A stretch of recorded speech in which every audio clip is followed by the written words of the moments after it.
నేను ఇందాక చెప్పాను, ఆయనతో నేను లైవ్లో అన్నాను, దగ్గరికి వెళ్ళి అన్నాను, లైవ్లోనే అన్నట్టు గుర్తు. మోదీ గారు, భాగవత్ గారు కూడా గోరక్షకుల పేరు మీద ఈ విధంగా నరకడం, చంపడం అనేది చట్టాన్ని చేతిలో తీసుకోవడం వద్దు, మానేయండి, తప్పు అని విజ్ఞప్తి చేసిన ప్రకటనలు ఉన్నాయంటే మోదీ, భాగవత్ కాదు టేకేదారులు, మేము, మా మతానికి మేమే రక్షకులు, మేమే, ఎవరు అడ్డొచ్చినా అడ్డంగా నరికేస్తామని ప్రైవేట్గా కూడా ఆయన చెప్పడం అనేటువంటిది జరిగింది.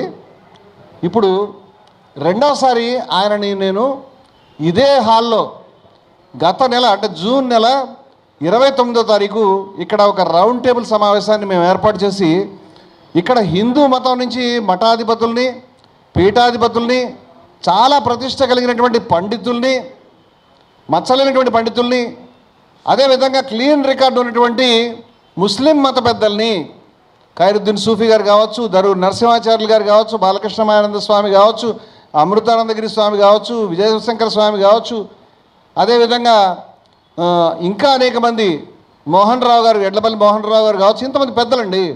అదే కాకుండా ఇనాయతుల్ బాఖ్రీ గారు, అదేగా సూఫీ సంప్రదాయానికి చెందిన అనేక మంది పెద్దలు, షియా సంప్రదాయం నుంచి చాలా అందరూ గౌరవించేటువంటి గురువు అయినటువంటి అలీ తకీ రాజా గారు, ఇలా అనేక మంది పెద్దలు, అలాగే క్రైస్తవ పెద్దలు, అలాగే సిక్కు మత పెద్దలు. ఒక అద్భుతం అండి, భారతదేశంలో అక్కడ జరగదు అది ఇక్కడ జరగడం అనేది జరిగింది. దానికి నేను అధ్యక్షుడిగా ఉన్నాను. అది హిందుస్థానీ గౌరక్ష సమితి అనేది ఏర్పాటు చేశాం. మీరు వెనక్కి వెళ్ళి చూస్తే కనుక దానికి సంబంధించినటువంటి వీడియోలు కానీ, లైవ్ కానీ, దానికి సంబంధించిన వర్క్ అంతా మీకు కనిపిస్తుంది. అది జరిగిన తర్వాత చాలా ఛానల్స్లో మీరు రండి, మీరు ఎవరైతే ముస్లింలు దీంట్లో ఉన్నారో, హిందువులు ఉన్నారో వాళ్ళని తీసుకురండి అంటే టీవీ ఛానల్లో 2-3 సీట్లు ఉంటాయి, మనం 10 మందిని తీసుకుపోలేము. అందువల్ల ఇదే బీఆర్కే ఛానల్, అంటే వేరే ఛానల్స్ కూడా వెళ్ళామండి, కానీ అక్కడ మాకు అనుభవం లేదు. కానీ ఇదే బీఆర్కే ఛానల్కి మేము ఈ వీడియో అనేటువంటిది 1 జూలైకి వచ్చింది. 29 జూన్లో ఇక్కడ ఇది జరిగింది. నాకు గుర్తున్నంత వరకు 30 జూనే వెళ్ళామనుకుంటున్నాను. 30 జూన్ నెల 30వ తారీఖున మేము బీఆర్కే న్యూస్ ఛానల్లో, నేను, ఇనాయతుల్ బాఖ్రీ గారు, విజయశంకర్ స్వామి గారు, వారు హిందుస్థానీ గౌరక్ష సమితి యొక్క వర్కింగ్ ప్రెసిడెంట్, నేను ప్రెసిడెంట్ని. అదేవిధంగా మా విజయశంకర్ స్వామి గారు అన్నమయ్య కళాక్షేత్ర పీఠాధిపతి, వారేమో వైస్ ప్రెసిడెంట్. మేము ముగ్గురం వెళ్ళామండి. మేము ముగ్గురం వెళ్ళినప్పుడు ఈయన ఆన్లైన్ కలపడం అనేది జరిగింది. అక్కడ జరిగినటువంటి ఆశ్చర్యమైన విషయం చెప్తాను నేను. అక్కడ ఈ చర్చ జరుగుతున్నప్పుడు ఆయన గోవధకు సంబంధించి చాలామంది ముందుకొచ్చి ఈ గోవధ నిషేధించమని ముస్లింలే చెప్తున్నారు, క్రైస్తవులే చెప్తున్నారంటే సంతోషించాలి, వారిని అభినందించాలి, వారికి ఏదైనా దండేయాలి, సత్కారం చేయాలి, లేకపోతే మిమ్మల్ని అభినందిస్తున్నాడనే మాటలు రావాలి. అటువంటి మాట రాకపోగా కంటిన్యూస్గా ఇదే ధోరణిలో ఆయన మాట్లాడుకుంటూ ఆన్లైన్లో కూడా వెళ్ళాడు. ఆయన మధ్యలో ఎలాగైనా వీళ్ళది దీన్ని తిరస్కరించాలనే ఉద్దేశంతో ఆయన ఏం చెప్పాడంటే, చివరిన ఈ చర్చ అంతా మీకు అవైలబుల్గా ఉంటుంది, నేను అన్ని విజువల్స్ చూపించలేను కాబట్టి ఈ మాటలు చెప్తున్నాను. గోవధ ఎవరైతే పాల్పడారో వాళ్ళకి మరణశిక్ష వేయాలి అన్నాడు. సాధారణంగా అంటే అది అసాధారణమైన శిక్షే, కానీ మేము ముగ్గురం చేతులు ఇచ్చి వేయించు, మాకు అభ్యంతరం లేదు, నువ్వు వెళ్ళి మాట్లాడి గోవధ వ్యతిరేక నిషేధ చట్టం తీసుకురా అని చెప్పాను. ఆయన మళ్ళీ వాదిస్తున్నాడు, అరే బాబు మరణశిక్ష వేయమని చెప్పాను కదా, మరణశిక్ష విధించు అని చెప్పిన తర్వాత మాకేం అభ్యంతరం? ఇక ఎవరైనా కానీ గోవధ మీద జరిపితే అతను ఏ మతస్థుడు, ఏ కులస్థుడైనా మరణశిక్ష వేయి అంటే అసాధారణమైనటువంటి మాట అది. కానీ ఆ మనిషిని నేను మాతో కలిసిరా, మనం అంతా కలిసి వెళ్దాం అనేది ఇదంతా కూడా బాహాటంగా ఉందండి. అప్పుడు అతను ఆశ్చర్యమైన మాట కూడా చెప్పాడు, మనం ఇంటే ఆశ్చర్యపోతాం. అంటే చట్టం వస్తానని చెప్పట్లేదు అతను. గోవధ ఎవరు చేసినా వాళ్ళని ఎక్కడికెక్కడ నరికేసేటువంటి హక్కు కావాలి మాకని చెప్పాడు. ఎక్కడికెక్కడ చంపేసే హక్కు వాళ్ళకే కావాలంట, ఆయనకే కావాలి. ఈ చంపే హక్కులు ప్రపంచంలో ఎక్కడ ఉండవు. ఇది ఇస్తే ఇక రాజ్యం కానీ, ప్రభుత్వం కానీ, వ్యవస్థ కానీ ఉండదు. ఆ విషయాన్ని మేము చెప్పడం జరిగింది. మిత్రులరా, అందరూ ఒప్పుకుని మరణశిక్ష కూడా సరేరా బాబు అని చెప్పిన తర్వాత, అలా చంపడానికి మాకు రోడ్డు మీద తిరిగే వాళ్ళకి హక్కులు ఉండాలి, ఎవరు కనిపిస్తే వాళ్ళు చంపేస్తాడ. దానికి బిల్లులో అసలు అటువంటి బిల్లు ఎక్కడైనా ఆమోదిస్తారా? మన చట్టానికి పోలీసులు లేదు, న్యాయ వ్యవస్థ లేదు, ఏమీ లేదు. ఎవరెవరినైనా కనిపించి గోరక్షకుడుని లేదా గోవధ చేస్తాడనే ఉద్దేశం చంపేయచ్చు. అంటే ఆ మనిషికి గోవుల్ని రక్షించడం కంటే, ధర్మాన్ని రక్షించడం కంటే ఎవరినైనా చంపడమో, లేకపోతే దానికి సంబంధించినటువంటి హల్చల్ చేయడమో, అతని మీద దౌర్జన్యం చేయడమో, ఎవరినైనా ఇందాక చాలా బూతులు కూడా మాట్లాడాడు అతను, ఏ రకంగా చంపుతాడనేది నా నోట్లో అవి రావు. ఆ రకంగా అంటే ఆ వ్యక్తి స్వభావాన్ని చెప్తున్నాను.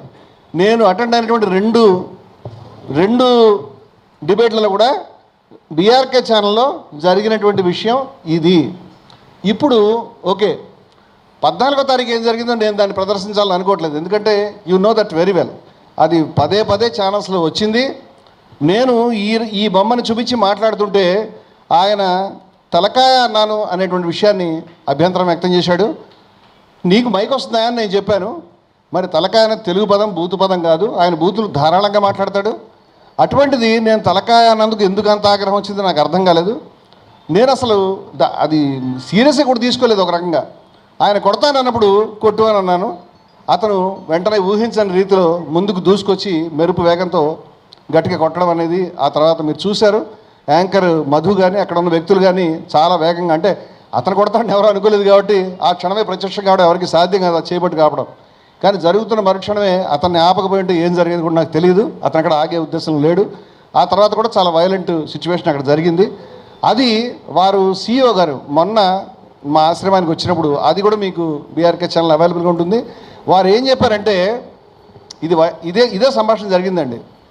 మీ మీద మీరు హిందూ మతానికి సంబంధించినటువంటి వ్యాఖ్యలు చేస్తున్నారనేటువంటి ఆ నిందల అవన్నీ చెప్తున్నాడు. ఆయన మీకు వ్యతిరేకంగా మాట్లాడుతున్నాడు, ఇది కారణం అని చెప్తున్నాడు. అంటే తల అనేటువంటిది కారణం కాదు అని CEO గారికి స్వయంగా ఆ క్షణమే ఆయన ఒప్పుకున్నాడు. అంటే తల అనేది కాకుండా ఆ చర్చ కొంచెం ముందుకెళ్తే మరేదైనా వంక పెట్టుకుని కాలర్ ఇట్లా అన్నామనో లేకపోతే మరేదో కారణం వల్ల వచ్చి కొట్టేవాడు. ఆయన కొట్టాలనే లేకపోతే ఇంకేదైనా హాని చేయాలనే ఉద్దేశంతో వచ్చాడు. ఆ విషయాన్ని ఆ క్షణమే ఆయన CEO గారికి చెప్పాడు. CEO గారు ఈ మాట నాకు చెప్పారు. చెప్పి నన్ను ఏదో అడుగుతున్నారు వారు. నేను అడిగాను, చాలా గొప్ప ఉపకారం చేశారండి మీరు. ఆయన వేరే ఉద్దేశంతో వచ్చి నాకు ఇది అభ్యంతరం అని చెప్పాడు కదా, ఈ ఒక్క మాట దయవుంచి పోలీసులకు చెప్పండి, మీరు మాకు ఉపకారం చేసిన వారు అవుతారు. ఎందుకంటే మీరు ఒక చర్చలో ఆవేశానికి లోనై దాడి చేయటం వేరు, మొదటే ఆ మనిషిని కొట్టాలనే ఉద్దేశంతో వచ్చి ఆ తర్వాత అవకాశం చూసి ఏదో ఒక పెట్టి కొట్టడం వేరు. ఈ రెంట్లో కూడా క్రైమ్ యొక్క గ్రావిటీ మారుతుంది. అంచేత వారిని ఆ మాట చెప్పవలసింది నేను రిక్వెస్ట్ చేశాను. వారు ఖచ్చితంగా నేను చెప్తామండి, మీకు సహకారం ఖచ్చితంగా చేస్తామని వారు మాకు సానుభూతి చూపించడమే కాకుండా చాలా ప్రేమగా క్షమించండి మా ఛానల్ అంటే క్షమించడానికి వాస్తవంగా ఏమంటే ఇప్పటిదాకా ఎక్కడన్నా ఏదన్నా ఒక డిబేట్స్లో ఎవరైనా మీద పడి కొట్టుకోవడం అసెంబ్లీలో కొట్టుకుంటారండి, నాకు తెలుసు. అసెంబ్లీలో పార్లమెంట్లో కొట్టుకుంటారు కానీ అదృష్టవశాత్తు డిబేట్లలో కొట్టుకోవట్లేదు ఇంకా.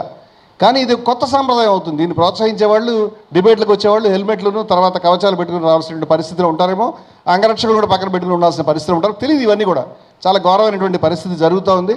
అంచేత బీఆర్కే యాజమాన్యాన్ని కానీ యాంకర్ సోదరుడు మధుని కానీ మరి ఎవరినైనా కానీ దీనికి బాధ్యులుగా నేను ఎప్పుడు చెప్పను కూడా. రెండో విషయం ఏంటంటే ఇక్కడ మాత్రమే ఇప్పుడు ఈ విధంగా కొడతాను చంపుతాను అనేవాళ్ళు అన్ని ఛానల్స్లో కూడా రకరకాలటువంటి ధోరణులు వస్తున్నాయి. అందుచేత ఇతన్ని ఒక్కండి మీరు ఎందుకు పిలిచారు, ఆయన పదే పదే ఎందుకు పిలుస్తాను అడగడం కూడా నా దృష్టిలో ఏముందండి, వాళ్ళు మురిగే కుక్కలు కరవ అని అనుకుంటారు. కానీ ఇది అవసరమైనప్పుడు లేదా సమయం చూసుకుని కరిచే కుక్కని వాళ్ళు ఊహించలేకపోయినారు. నేను అతన్ని అవమానించడానికి కాదు, సామెత చెప్పాను. అందువల్ల ఆయన ఆ పని చేస్తాడని ఏమాత్రం ఊహ వాళ్ళకున్నా ఖచ్చితంగా ఆయన పిలిచేవారు కారని, లేదంటే నన్నైనా పిలిచేవారు కారని, ఆ ఘటన అవాయిడ్ చేసేవారని నేను పూర్తిగా నమ్మకంతో ఉన్నాను. నేను వారు పెద్ద మనసుతో మా ఆశ్రమానికి వచ్చినందుకు కూడా నేను సభాముఖంగా వారికి అభినందనలు చెప్తున్నాను. వారు మాకు ప్రామిస్ చేశారు, ఖచ్చితంగా దాన్ని వెళ్ళి చెప్తారని. అది కూడా నేను పోలీసులు అడిగినప్పుడు చెప్పాను. పోలీసులు కూడా వారు వస్తారని CEO గారు చెప్తారని చెప్పాను. వారు CEO గారి దగ్గరికి వెళ్ళి కానీ CEO గారు వారి దగ్గరికి వెళ్ళి ఈ స్టేట్మెంట్ తీసుకుంటారని నేను అనుకుంటున్నాను. Right, well stop here. నేను ఇక్కడ చెప్తున్నటువంటి విషయం ఏమిటంటే మిత్రులారా, అసలు నాపైన దాడికి జరిగినటువంటి కారణం ఇప్పుడు చర్చ రెండవ భాగం మనం చూద్దాం. ఏమిటంటే రమణమూర్తి పరమ దుర్మార్గుడు. రమణమూర్తి హిందూ మతాన్ని హిందూ దేవతల్ని ద్వేషిస్తున్నాడు, దూషణలు చేస్తున్నాడు. అందుకని ఆయన కొట్టాల్సిందే, ఎక్కడ దొరికితే ఆయన కొట్టాల్సిందే అనేటువంటి వాదన కొంతమంది చేస్తూ ఉన్నారు. అదే కాకుండా రమణమూర్తి క్రిమినల్ రికార్డు ఉంది. వీటికి నేను సమాధానం చెప్పడానికి ఇక్కడికి, ఎందుకంటే నేను చాలా ఛానల్స్లో చెప్తున్నాను, నా ఛానల్కి పరిమితం అవుతుంది. కానీ దూషించి అబద్ధానికి ఉన్నటువంటి శక్తి, నిజం గడప దాటిలోపు అబద్ధం మొత్తం ప్రపంచం చుట్టూ వస్తుంది అన్నట్టుగా విపరీతమైనటువంటి విద్వేషం అనేటువంటిది నేను ఎప్పుడు చూడలేదు. ఇంత స్థాయి విద్వేషం నా మీద జరుగుతున్నప్పుడు ఇక్కడ నిలబడి కొన్ని విషయాలని నేను స్పష్టం చేద్దాం అనుకుంటున్నాను. ఒక వీడియో, ఆ వీడియోని ఇప్పుడు నేను ప్లే చేస్తానండి. ఆ వీడియోకి సంబంధించి రమణమూర్తి దైవదూషణ చేశాడని చెప్పడానికి ఒక 2-3 నిమిషాల క్లిప్పింగ్ని ప్రదర్శించి దానిపైన పండితులు గొప్ప గొప్ప వ్యాఖ్యానాలు చేయడమే కాకుండా రమణమూర్తి దుర్మార్గుడు అని చెప్తా ఉన్నారు. ఏ ఒక్క వ్యాఖ్యని కూడా సందర్భాన్ని విడదీసి చూడడం అనేది అంత దుర్మార్గం ఇంకోటి లేదేమనుకుంటున్నాను నేను. జ్వాల అనేటువంటి మా సంస్థ జయభారత్ ఉద్యమంలో కనీసం 15-20 సంస్థలు ఉన్నాయి. ఈ 2017లో జ్వాల యొక్క ఆవిర్భావ సమావేశం. జ్వాల అంటే Jayabharat women's association for liberation and amelioration. అంటే ఆడవాళ్ళ యొక్క విముక్తి, ఆడవాళ్ళ యొక్క విమోచనకు సంబంధించినటువంటి దేశవ్యాప్తంగా ఏర్పడేటువంటి సంస్థ అది. దాంట్లో మా అధ్యక్షురాలు సైరా షేక్ కానీ, రజనీ కానీ, జ్యోతి కానీ, ఇంకా చాలామంది వేదిక పైన ఉన్నారు. ఆ రోజు సభ మొత్తం ఆడవాళ్ళే నడిపించారు. మా ఆశ్రమంలో జరిగింది, అది మా ఆశ్రమం ప్రాంగణంలోనే ఉన్నటువంటి కింద ఉన్నటువంటి సెల్లార్లో జరిగింది. ఆ సభలో నా అంచనా ప్రకారం ఒక 250-300 మంది ఆడవాళ్ళు పాల్గొన్నారు. ఈ ఆడవాళ్ళు తప్పితే మగవాళ్ళు ఒక 20 మంది ఉన్నాం. మేము వెనకాల ఎక్కడో లాస్ట్ వరుసలో కూర్చుని ఉన్నాము. ఇంకా చెప్పాలంటే కూర్చుని ఉన్నాం అనుకంటే దూరంగా ఉన్న బెంచీల్లో ఉన్నామంటే కరెక్ట్గా ఉంటుందేమో. అక్కడ ఏమైనా అవసరమైతే మంచినీళ్ళు ఇవ్వడానికో మరేదన్నా వాలంటీర్ వర్క్ చేయడానికో తప్పితే మేము సభలో ప్రసంగాలు చేయడానికి, వేదికల మీద వెళ్ళడానికి వెళ్ళలేదు. సభ సాయంత్రం దాకా గడిచిన తర్వాత సభ జ్వాల యొక్క సంస్థ యొక్క ప్రధాన కార్యదర్శి అయినటువంటి రజని ఏమని ప్రతిపాదించారంటే, మంచిది మీలో కూడా మగవాళ్ళు ఎవరైనా వచ్చి ఎవరైనా మాట్లాడితే బాగుంటుంది అన్నారు. నేను జయభారత్ సంస్థ ప్రధాన కార్యదర్శిగా అప్పటికే ఉన్నాను కాబట్టి మీరు వెళ్ళి మాట్లాడంటే సరిపోతుంది, ఇంక అందరూ ఎందుకులేండి అని అన్నారు. నేను వెళ్ళి మాట్లాడాను. అది ఆ వీడియో సుమారుగా 40 నిమిషాలు ఉంటుంది. 40 నిమిషాల వీడియోలో కేవలం 3 నిమిషాలు ఎందుకు ప్లే చేస్తున్నారు అనేది నా క్వశ్చన్. అలా ప్లే చేయడం వెనకాల దాన్ని చాలా క్లవర్గా, చాలా జాగ్రత్తగా ఎడిట్ చేసి దాన్ని ఒక దూసుకెళ్లే కత్తి కింద రమణమూర్తిని హిందూ వ్యతిరేక చిత్రించడానికి మీరు దాన్ని వాడుతూ ఉన్నారు. ఇప్పుడు నేను దాని నుంచి వెనక్కి ముందుకెళ్ళే ఉద్దేశం ఏం లేను. ఫర్ యువర్ కైండ్ ఇన్ఫర్మేషన్, ఆ వీడియో మా ఛానల్లో లేదు. జయభారత్ మూవ్మెంట్ అనేది మా యొక్క అధికారికమైన ఛానల్, మీరు చూడవచ్చు. దాంట్లో 100 వీడియోలు ఉంటాయి. అది గత 2 సంవత్సరాల నుంచే మేము దాన్ని నిర్మించుకున్నాం. ఆ సభ జరిగే సమయానికి మాకేమీ ఛానల్స్ లేవు. మేము పెద్దగా సోషల్ మీడియాలో ఉన్న మనుషులం కాదు. మా దగ్గర ఉండేటువంటి రికార్డ్ అయినటువంటి వీడియో అనేక సార్లు మా దగ్గర ఉండేటువంటి ఫేస్బుక్లోనే వేరే వేరే చోట వెళ్ళిన మాట నిజమే. కానీ మేము దాన్ని అధికారికంగా మా జయభారత్ మూవ్మెంట్ ఛానల్లో అప్లోడ్ చేయలేదు. 2 కారణాలు. నెంబర్ 1, అది చాలా పాతది, అటువంటివి మా దగ్గర 100 ఉన్నాయి. అన్నీ మేము అప్లోడ్ చేయలేక దాన్ని చేయలేదు. రెండో కారణం ఏంటంటే, దురదృష్టవశాత్తు జ్వాల యొక్క ఎంటైర్ ప్రొసీడింగ్స్ మా దగ్గర ఆ సభ ఆ రోజు జరిగినటువంటి విధానంలో ఆడవాళ్ళు మాట్లాడింది అదంతా కూడా హార్డ్ డిస్క్ సమస్య వల్ల అవి ఓపెన్ కాలేదు. అవి నష్టపోయినాం మేము ఆ ప్రొసీడింగ్స్ని.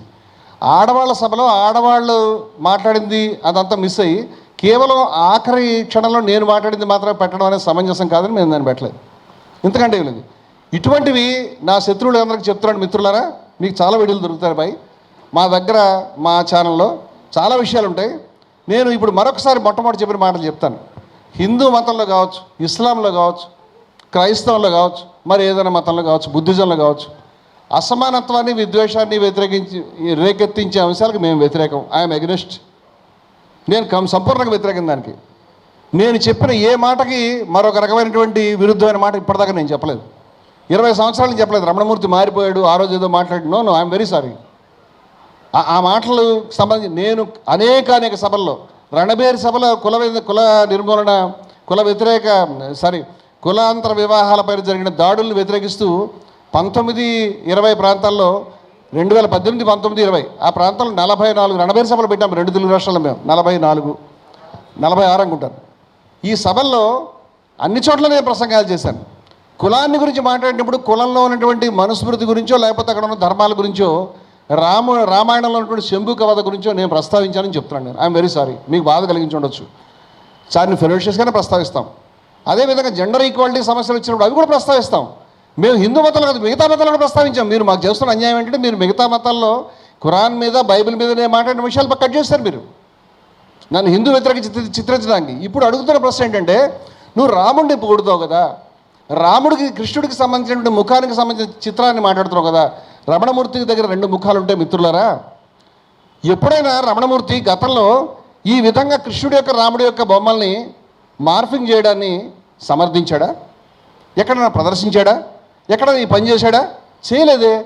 ఆ రోజు ఈ రోజు కూడా దాన్ని తప్పు అని చెప్తున్నాం. అది తప్పని వాళ్ళు చెప్పాం. దాంట్లో ఏం వైరుధ్యం ఉంది? నేను ఎక్కడైనా ఇప్పటిదాకా రామునికి భక్తుడిని అని చెప్పలేదు. రామునికి కాదు, ఎవరికీ భక్తుడిని అని చెప్పలేదు. సాయిబాబా సభలకు నేను వెళ్తాను. సాయిబాబా తత్వానికి, వారి యొక్క విప్లవానికి నేను భక్తుడిని, వారి విగ్రహానికి కాదు అని చెప్పాను. రామనవమి ఫంక్షన్లో మొన్ననే హిందువులు, ముస్లింలు ఏర్పాటు చేసిన ఫంక్షన్లోనే ప్రధాన అతిథిగా వేలేరు గ్రామంలో ఉన్నాను. అక్కడ కూడా నేను స్ఫూర్తికి భక్తుడిని, మూర్తికి కాదని స్పష్టంగా చెప్పాను. అన్ని చోట్ల అనేక హైందవ భక్త కళా సమ్మేళనాలు నిర్వహించినప్పుడు నేను పదే నేను భక్తుడిని కాను, కానీ భక్తి ఉద్యమం పట్ల గౌరవం కలిగిన వాడిని, భక్తి ఉద్యమం యొక్క విలువ తెలిసిన వాడిని, వ్యక్తిగతంగా భక్తుడిని కాను అని చెప్తున్నాను. నేను అజ్ఞేయవాదిని. నాకే ప్రచారం కావాలనుకుంటే, నాకే ఏదైనా ఒక పాపులారిటీ కావాలనుకుంటే భక్తుడిని అని చెప్పుకోవడం ఈజీ కదా. దొంగ నమస్కారం పెట్టడం ఈజీ కదా. నేను భక్తుడని దొంగ నమస్కారాలు పెడుతున్నానని, లేకపోతే మరొక రకమైనటువంటి జపం చేస్తున్నానని, నాకు సాక్షాత్కారం అయిందని మరేదైనా కబుర్లు చెప్పడం ఈజీ కదా. ఆ కబుర్లు చెప్పి మీ యొక్క ఈ దరిద్రపు రాజకీయ పార్టీలు సమర్థించే సంవత్సరానికి తిరిగితే మాకు కూడా 100 మంది అనుయాయులు వస్తారని మాకు తెలియదు. ఎందుకు ఎదురు చేస్తున్నాం? ఎందుకు ఈ పని చేస్తున్నాం మేము? మాకు ఈ పరిస్థితి ఎందుకు వస్తుందని నేను అడుగుతున్నాను. మేము ఎప్పుడు కూడా మా మనసులో లేనిది మాట్లాడదలుచుకోలేదు కాబట్టి. రమణమూర్తి మీద మీరు ఎన్ని నిందలను వేయచ్చు, కానీ రమణమూర్తి మనసులో లేనిది బయటకు చెప్పడానికి నింద మీరు వేయలేరు. నేను అన్న ప్రతి మాటకు నేను కట్టుబడి ఉన్నాను. రామాయణంలో ఈ అంశాలను నేను విమర్శించాను. రామాయణంలో శూర్పణఖకు సంబంధించి, రాముడు సీతని అరణ్యంలో వదిలివేయడానికి సంబంధించి, శంభుక వధకు సంబంధించి ఈ వీడియో కాదు అనేక వీడియోలు నేను మాట్లాడాను. ఎక్కడైనా శంభుక వధ కరెక్ట్ అని కానీ, సీతను వదిలివేయడం న్యాయమైన పని అని కానీ, లేకపోతే శూర్పణఖ ముక్కు చెవులు వేయడం కరెక్ట్ అని కానీ నేను చెప్పుంటే ఖచ్చితంగా నా మాటలు నేను మార్చుకున్నట్టు తప్పు చేస్తుంటే నేను చెప్పలేదు. రాముడి యొక్క గొప్పతనం నువ్వు పొగిడే కదా, పొగిడితే తప్పే ఉంది. నేను ఏ పుస్తకంలో కానీ, ఏ తత్వంలో కానీ, ఏ మూర్తిని కానీ సంపూర్ణంగా వ్యతిరేకించను, సంపూర్ణంగా అనుకూలంగా ఉండను. అది నా పాలసీ. ఇది అర్థం కాదు చాలామందికి. ఇది అర్థం కాదు. రామాయణంలో చాలా గొప్ప విషయాలు ఉన్నాయి, అద్భుతమైన విషయాలు ఉన్నాయి. రామాయణంలో అభ్యంతరకరమైన విషయాలు కూడా ఉన్నాయి. అవి ప్రక్షిప్తాల ద్వారా వచ్చినా ఎవరు పండితులు పరిష్కరిస్తారు. వచ్చినాయి, వాస్తవంగా వచ్చినాయని చెప్తున్నాను నేను. అందుకని రాముడు చేసినటువంటి గొప్ప విషయాలు నేను ప్రశంసించకుండా ఉండాలా అంటున్నాను. రాముడు రావణాసురుడి యొక్క వధ జరిగిన తర్వాత ఆయన అంత్యక్రియలు చేయమని, ఆయన కూడా నీకులాగే నాకు సోదరుడు అని చెప్పడం అనేది చాలా గొప్ప, మరణాంతాన్ని వారాడు అద్భుతమైనటువంటి విలువ. అది నాకు నచ్చింది. రాముడు ఒక్క మనిషి అయి ఉండి, లక్ష్మణుడు మాత్రమే తోడుగా ఉండి, ఎలాగోలా కొంతమంది మిత్రులు సమకూర్చుకుని ఒక మహాసామ్రాజ్యం మీద దాడికి వెళ్ళడం నాకు నచ్చింది. ఆ పోరాటం ఇలా చాలా విషయాలు నేను చెప్తాను. అందుకని ప్రతి విషయాన్ని బలపరచమంటే నేను చెప్పలేదు ఆ మాట. నువ్వు చేయి, నీ వైఖరి నీది, నా వైఖరి నాది. నీకేంటి బాధ దాంట్లో? అంచేత నా దగ్గర 2 ముఖాలు ఎక్కడ ఉన్నాయి? ఎప్పుడు చెప్పాలని అడుగుతున్నాను నేను. షోమి ఈ అబద్ధాలు నేను చెప్పలేదే. ఏ విషయాలైతే అయోధ్యకు సంబంధించి విమర్శ చేస్తాను దానికి నీకు దగ్గర సమాధానం ఉంది. ఈ యూట్యూబర్లు ఎవరు కూడా ఈ ఫోటో మార్చడం, సోనియా గాంధీ ఫోటో మార్చారు, మారిస్తే తప్పండి. సోనియా గాంధీ ఫోటో, రాహుల్ గాంధీ ఫోటో, మరి ఎవరిదైనా ఫోటో, అఖిలేష్ యాదవ్ ఫోటో దైవాల స్థానంలో పెట్టడం అనేది శుద్ధ తప్పు. నీ దృష్టిలో వస్తే చెప్పు, నేను తప్పని చెప్తాను. ఇక్కడ వినిపిస్తుందా? మోదీ విషయంలో అంటే నువ్వు తప్పనడానికి కూడా నీకు ధైర్యం లేదు. అది తప్పు అని చెప్పడానికి పూజారులు చచ్చిపోయారా? 14,000 కోట్ల రూపాయలని 10 సంవత్సరాల క్రితం నిర్మోహి అక్కడ చెప్పిందా? ముహూర్తం లేకుండా కేవలం ఎన్నికల దగ్గరకు వస్తున్నాయని గుడిని ఓపెన్ చేశావు.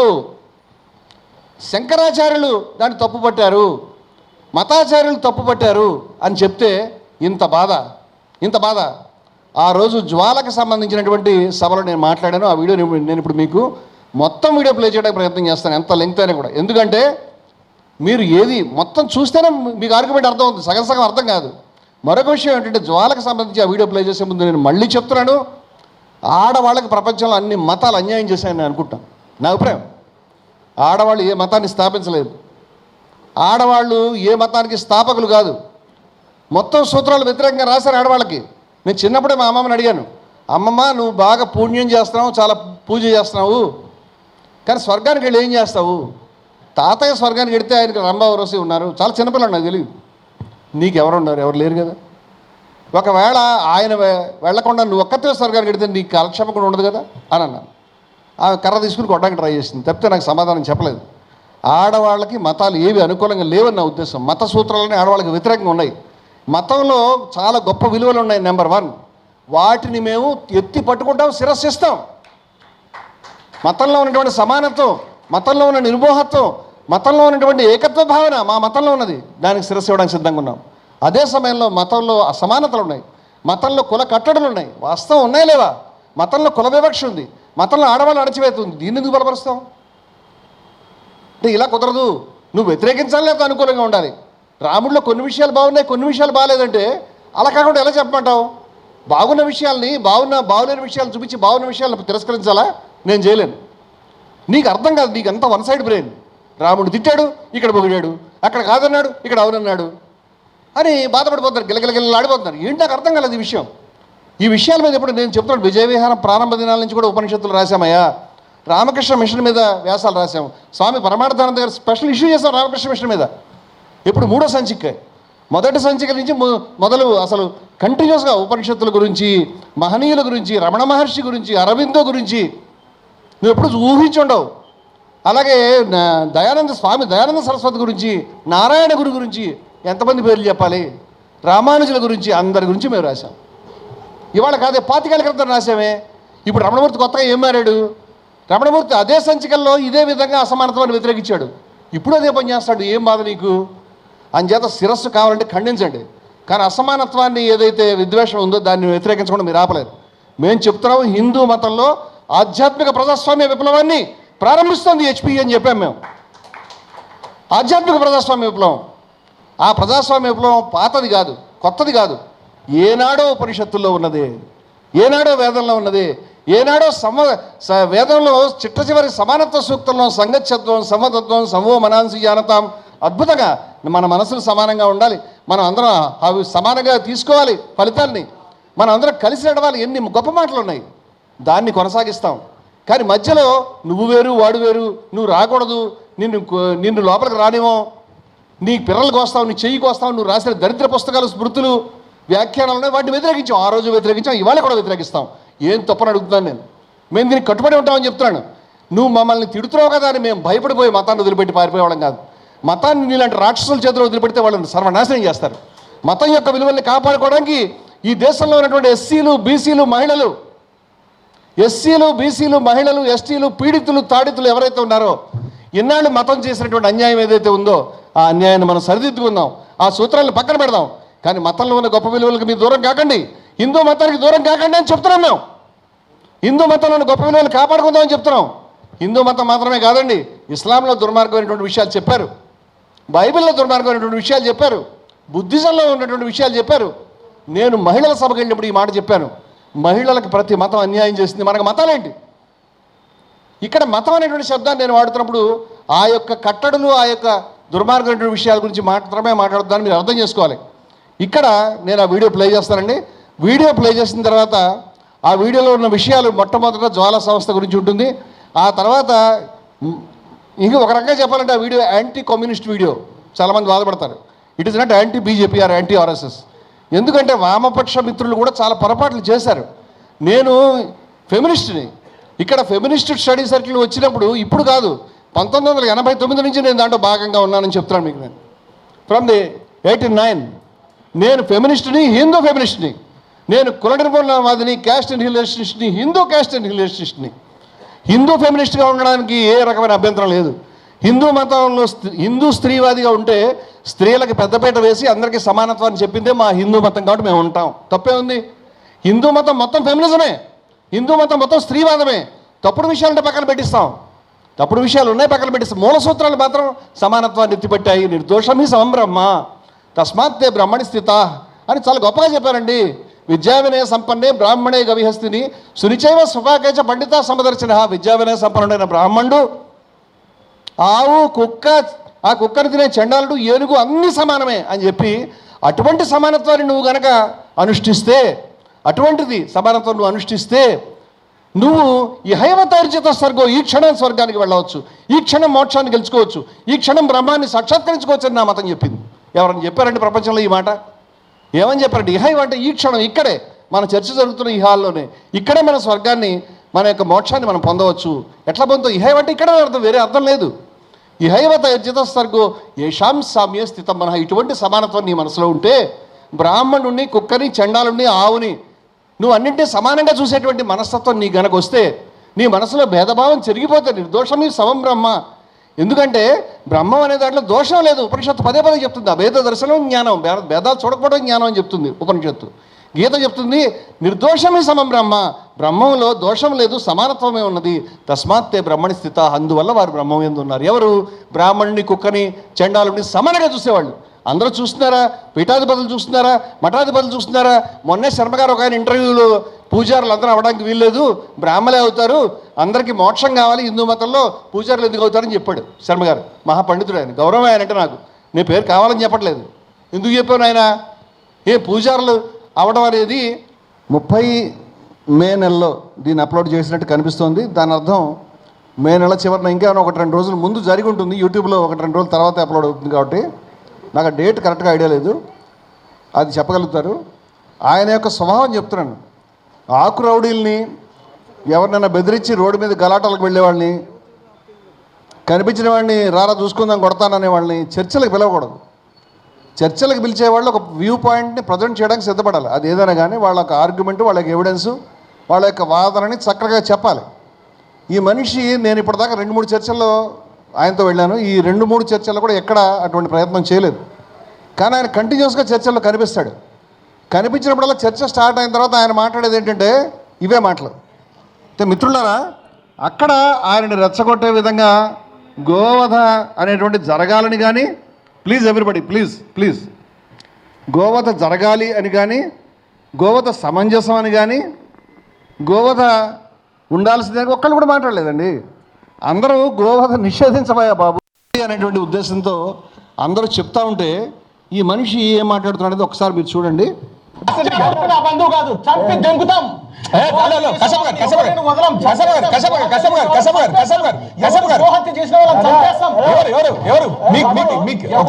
మీరు లైవ్ లో ఉన్నారు, అది గుర్తుపెట్టుకోండి.